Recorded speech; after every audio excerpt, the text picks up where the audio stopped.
What's up, Movement Masters? It's Shawn, Myszka, Movement Master, and OptimizeMovement.com, coming to you with another movement quick tip.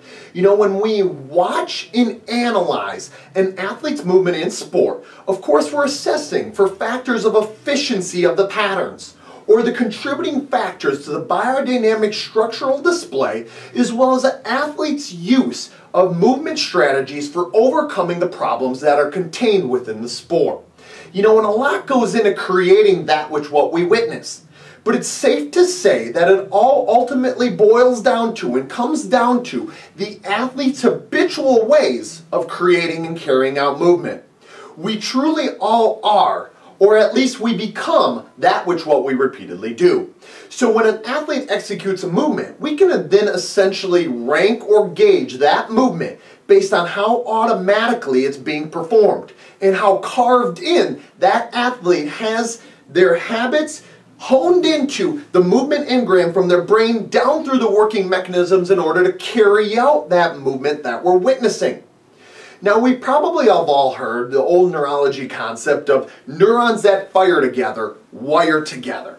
And in a nutshell, this basically means that when the athlete is presented to a given stimuli, that their sensory, perceptual, and cognitive processing, the athlete will then call upon those existing neural connections that exist to create a desired pattern for producing a movement skill in order to solve the particular problem at hand.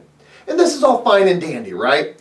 Of course it is. That is, unless the outcome that arises from that movement in the carry out of that task is going to be one that contains compensations that are less than efficient, effective, or as safe as they potentially could be.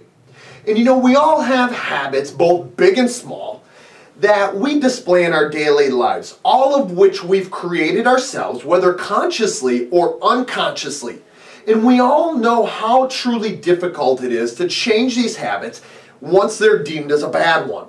You know, and this could range from picking your nose to smoking a cigarette. It's really a wide variety of bad habits, and they're all difficult to break.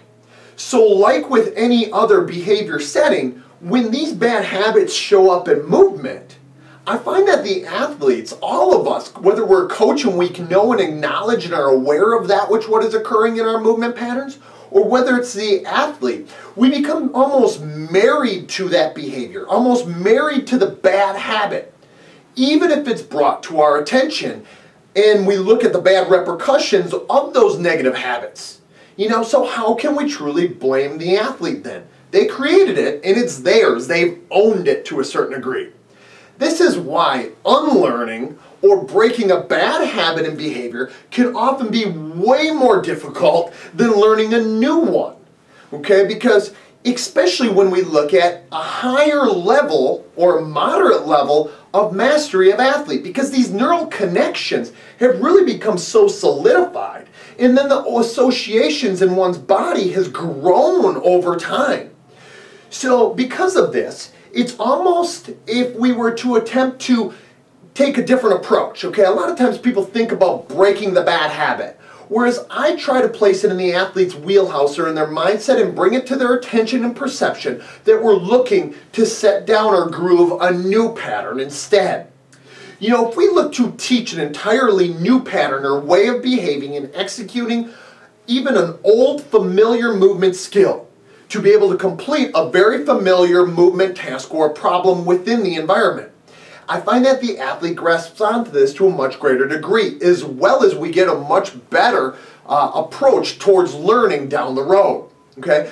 Though I know that when we look at the structure of the body or the athlete's body, they have become accustomed to the old pattern and the old behavior, even if it's a bad one. Okay? So it might take a great deal of time. And when I say it might take a great deal of time, I mean it will require some reforming, and it's going to take usually an extended period of time. Okay, of course that is all relative depending on the level of mastery of the athlete.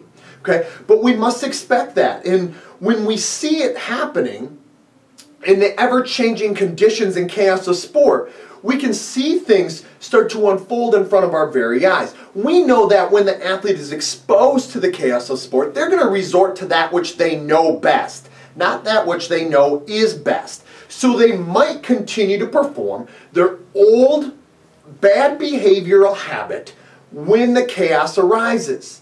But eventually and over time, if we continue to form that new, more productive or competent pattern, it usually will start to come and show itself to us when the athlete is presented to the most chaotic of environmental change.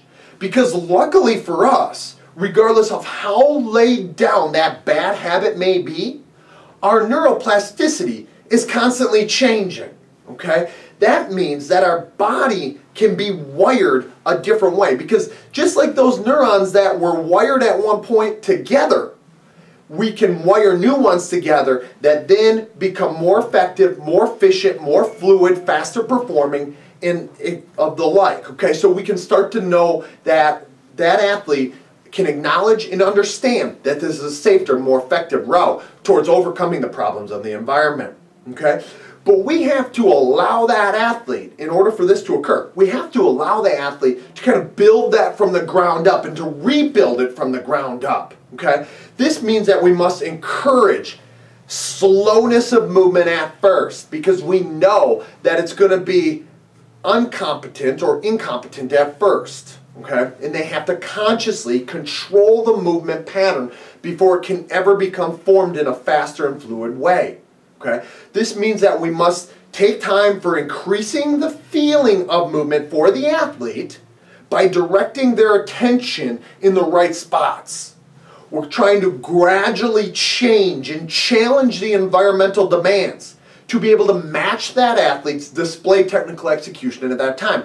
And then we must always offer the correct amount of feedback and the correct type of feedback for gradual steps as mistakes are made and they're accounted for, and that athlete learns to detect them and correct them, him or herself. And as this occurs and unfolds, the athlete will begin to attain a certain degree of ownership as the new pattern is grooved into place. And if you do this repetitively and frequently enough for that new pattern and behavior, it will start to trump that old one and the bad one. And before you know it, that new habit will become the old habit. Except this time, that new habit is going to be one that contains the most amount of movement optimization for that respective movement skill and for that athlete performing it.